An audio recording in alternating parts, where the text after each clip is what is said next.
是一个又穷又丑还重达180斤的阴暗女屌丝，孜孜不悔提醒您，9日工具第18集正文开始。这么一听，难道现实世界中还真有这么一个苏甲？我在脑海里跟系统确认，神豪系统出生，本系统一切资金来源皆合法合理。那为什么 NPC 感觉也这么的人性化？神豪系统说已载入拟人模板，这些系统出品的 NPC 都已经载入了相关的资料，身份信息也毫无疑点。像是1号，他的脑海里就被载入了他是苏家安排的保镖的信息，并且任务指令就是保护我。我反倒放心了，要是外表看上去是个正常人，结果表现的却像个伟人，我都怕被别人举报。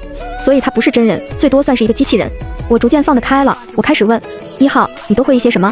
我精通各类格斗技能，包括自由搏击、擒拿、摔跤、武术、柔道等等。各类武器使用技能包括冷兵器和热武器。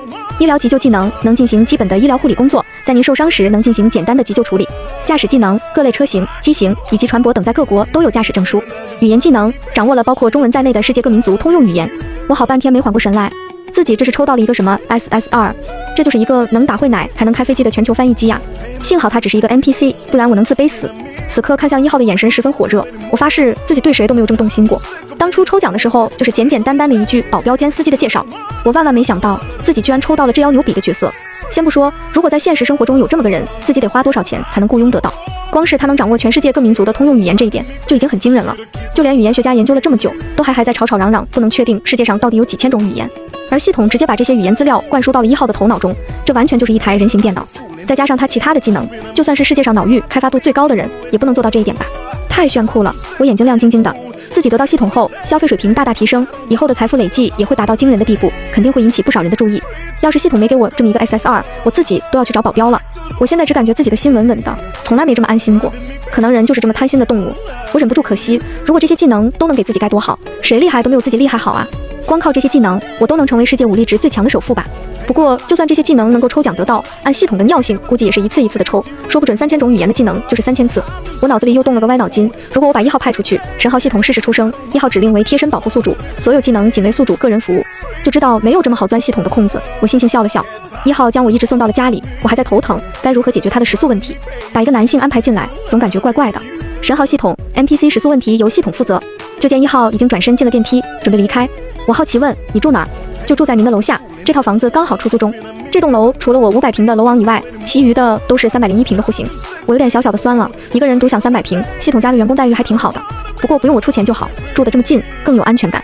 苏梅从厨房出来，刚好看到1号离开的身影，我一边跟他解释，一边暗自思索，不该让苏梅这样下去了。我的第2个金色盲盒抽了一个厨艺满级的家政 NPC， 我不想让苏梅一直围着灶台打转，但同时也在忧虑。苏梅做了20多年的家庭主妇，已经与社会脱节，她没有学历，也没有什么技能，让她出去找一份工作是不可能的。我也不想让自己的母亲这么辛苦，又不是养不起。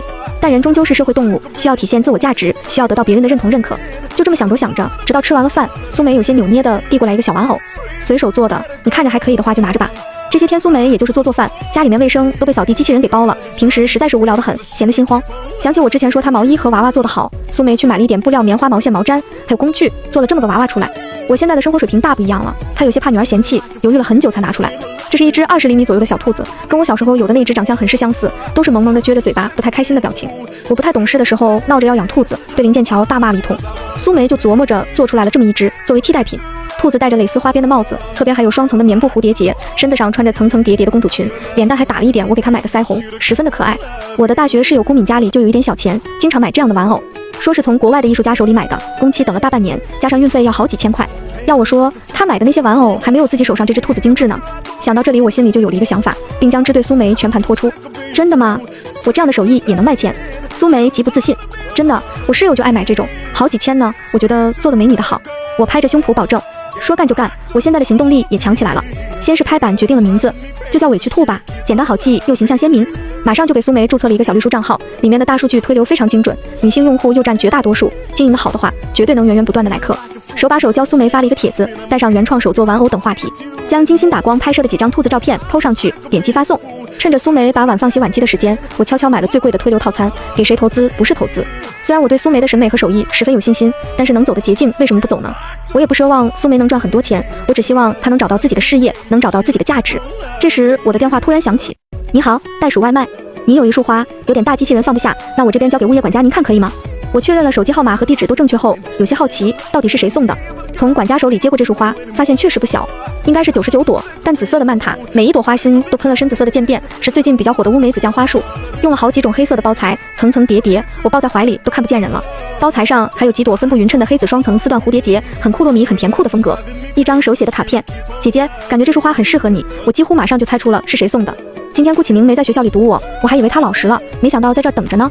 手机里已经收到了顾启明的信息，我瞥了一眼，没点开，先去慢悠悠的泡了个澡，泡得浑身都酥酥软软的，擦着头发进了卧室。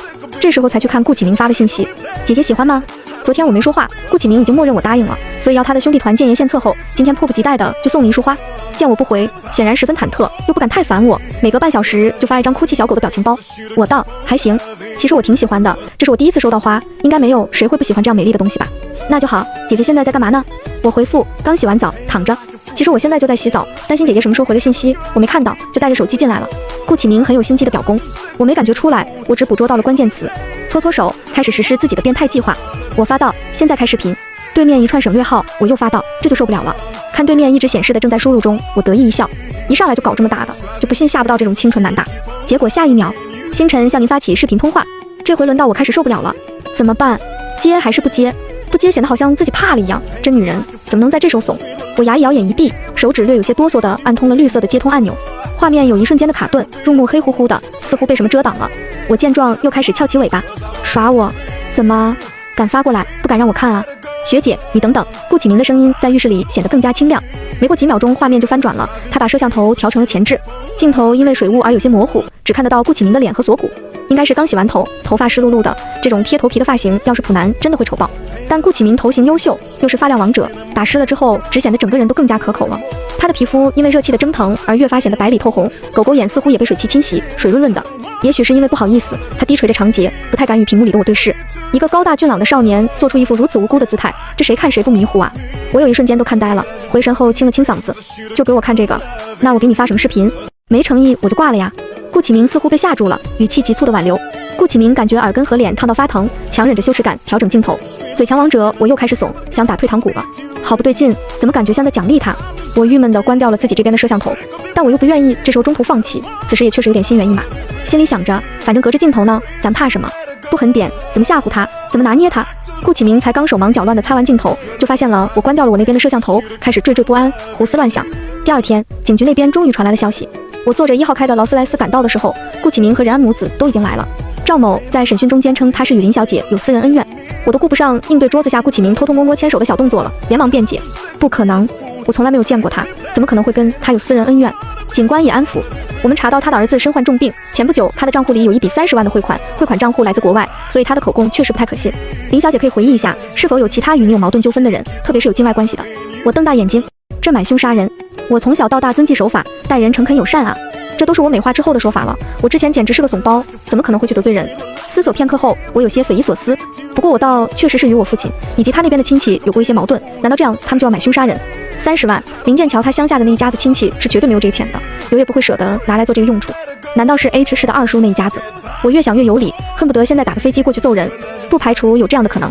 警官边听边将我提供的父亲那边的亲戚名字等信息都一一记录上，又打量一眼立在我身后沉默不语像山一样的外国中年男子，还是忍不住出言提醒，您确定没有境外的纠纷？身后这个事我尴尬一笑，解释道，这是发生了歹徒袭击那件事之后，我外公那边的家人派过来的保镖，可能不太放心。警官瞬间脑补了一场豪门恩怨情仇录，顾启明看着我的眼光更是充满了怜惜与担忧，难怪只见过学姐的妈妈跟生父关系不好，有矛盾到甚至都需要请保镖了，学姐心里一定不好受吧。而任安从一开始视线就在我和1号身上打转，眼神里满是兴味盎然以及跃跃欲试。任雅已经后悔没有阻止任安和我的接触了，现在见到任安的眼神更是在心中叹息，这个保镖绝对不一般，也不知道是萨萨是哪个家族的孩子。任安第一次表现出对女孩子的兴趣，少年情窦初开的样子，看上去那么像一个正常人。任雅见他乖顺了那么久，在犹豫之下也就顺水推舟了，没想到他骨子里的暴力因子还是压抑不住，也许他这一次只是为了救人，但任雅不敢去赌这个可能性。现在想来，任安之前看我的眼神和现在看我保镖的眼神有区别吗？那只是对能让他感兴趣的人露出的眼神罢了。警官说后续有进展会通知，众人也就都出来了。顾启明先是试探地勾了勾我的指尖，我在沉思，并没来得及多管。顾启明见我没反应，开始得寸进尺，悄悄牵起我的手。我还在想，到底是谁买凶杀我呢？手里面突然塞了个什么触感还可以的东西，就反射性的捏一捏摸一摸。任安见状眼睛眯起，他不太懂，但是看见这一幕有本能的不爽。本来是打算去1号面前约架的，此刻硬生生的转了个弯。飒飒，看我的伤！任安举起自己包扎严实的右手，此刻居然有一些庆幸人雅的大题大做。虽然他估计凭借自己一向的恢复速度来看，伤口可能早就愈合了。顾启明看到气势汹汹的情敌走过来，正勾起一个挑衅的笑容。此刻感受到我微凉手指无意识的揉捏动作，原本斗鸡式的气焰马上就乖顺下来，眼神都不带给任安一个的。不被爱的才会闹，他可不会当着这么多人的面撒泼，多难看。我仔细看了看任安手上的伤，心里还是有感激与愧疚的，正琢磨着要请任安母子出去吃顿大餐。任雅已经走过来，毫不犹豫地拆穿儿子，我还是给你把这些东西拆了吧，里边估计疤都快掉了，闷着反而不好。也不管儿子难看的脸色，看向我温和一笑，不用管他。我品出了任雅的意思，也许任老师不希望自己和他儿子多接触吧，那就到时候多买点礼物，让同学帮忙送到任老师的办公室，这样既到了谢，也没有跟任安有接触。我寻思着，再次道谢后告辞。去停车的地方走到一半，我才感觉哪里不对，低头抬头怒视甩开，干什么呢你？不可以吗？姐姐，昨天顾启明又做出一副可怜巴巴的样子，我也不知道自己昨天脑子是怎么了，居然能说出那样的话。说出来我就后悔了，但也只能硬撑着看。其实隔了一层屏幕也还好，就没那么吓人。随主人的皮肤白又粉，挺干净的，就是好色。逼着自己看到一半，我感觉自己的脸实在是烫到受不了了，把手机屏幕盖在被子上，妄图以此缓解自己的尴尬。到底是在惩罚谁啊？从昨天的羞耻感中挣脱出来，我给1号使了个眼色，他就懂事先上了车。我正色道：“我们没谈恋爱，懂吗？”顾启明有些委屈，但还是乖乖应下。他推导：“姐姐喜欢看我等于喜欢我的身体，那离喜欢我也不会太远了。”尚未成功，继续努力。顾启明在心里给自己加油打气，看着他明显没有很懂的眼睛，我发出一声无力的叹息。周4就要去 B 市参加王者高校联赛了，现在拒绝得太狠，好像也会很尴尬。这是我第一次主动参加这样大的活动，我还是有点胜负心的，不想草草的了结。就这样吧，反正说明白了没答应他，他爱怎么想就怎么想吧，我也没办法。我宽慰自己，在我孜孜不倦每月10万的金钱攻势下，望舒的好感度终于来到了75，我决定趁这次机会一举拿下。车展持续1个星期，就是在这周，我选了周4清晨的航班，赛事官方只给他们报销经济舱的价格，或者是发定额的交通补贴。我本来想给自己选个商务舱，感觉已经很不错了，结果一问1号，人家系统给他买个头等舱。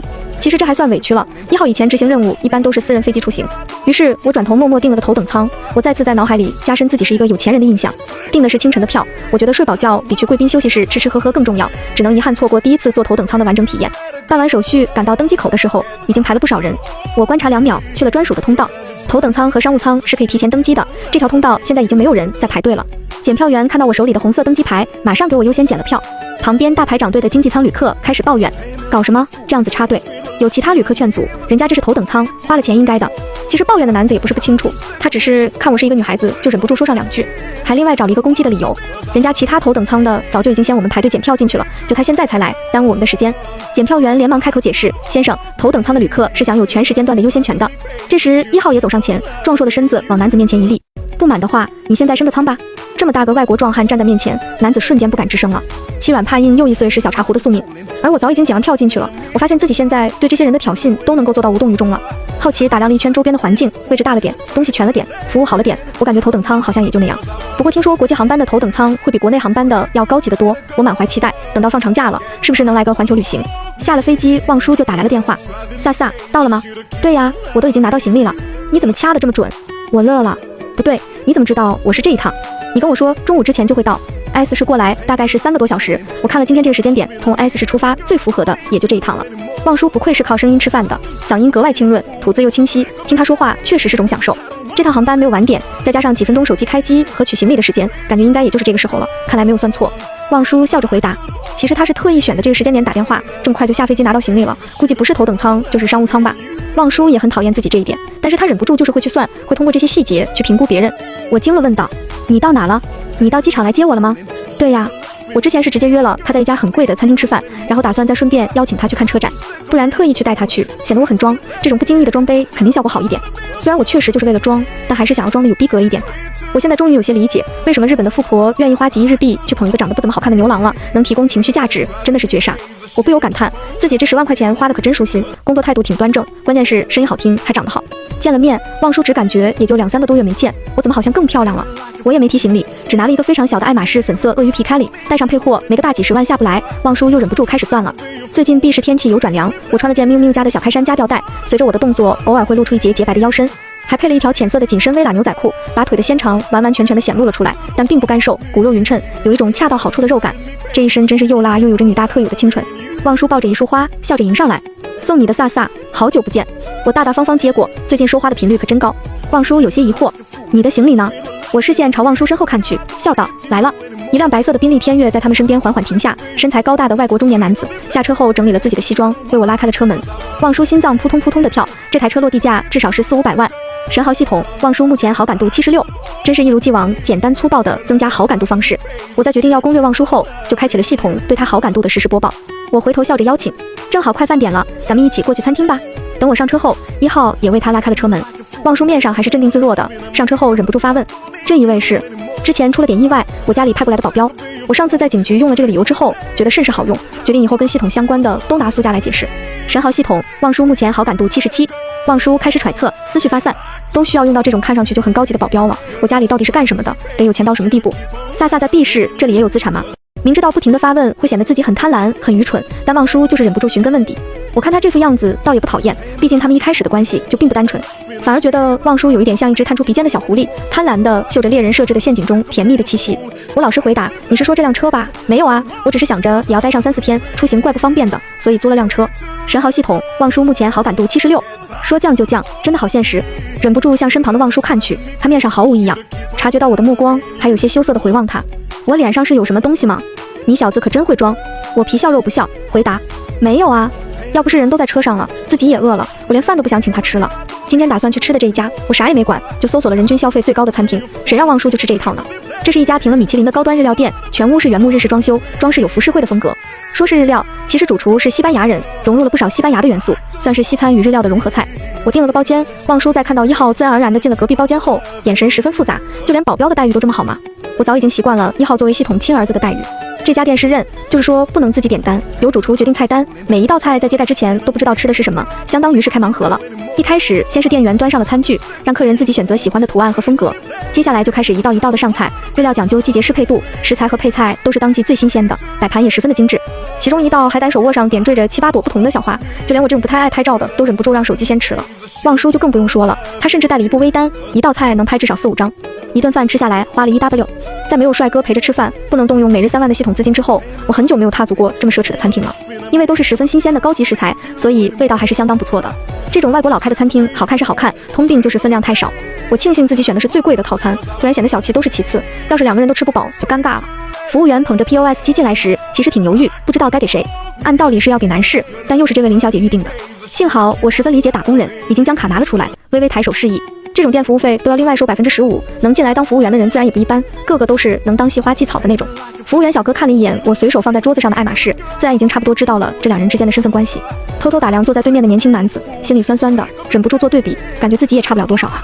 要是能有这么一个又漂亮又有钱的富婆看上他就好了。我结账时，望叔单手托腮看着我，眼睛深情的很。神豪系统，望叔目前好感度77。我趁热打铁道问，下午有安排吗？望叔自然是摇头，老板都来 B 市了，就有天大的事都得给推了。正中我下怀，我笑着，但语气却是不容拒绝的。那陪我去逛一逛，买点东西吧。望叔以为我只是想来逛逛王府井买东西什么的，此刻站在这条封闭式道路上时，不由哑然。这里是整个 B 市最为繁华、最为高端的街区，现如今这条街道直接被拦起来一段，竖了个临时的路牌——阿斯顿马丁大道。是的，这里正在举办一场豪车盛宴，不像一般的车展，在那种国际展厅中心里面稳稳地放着，只可远观，不可亵玩。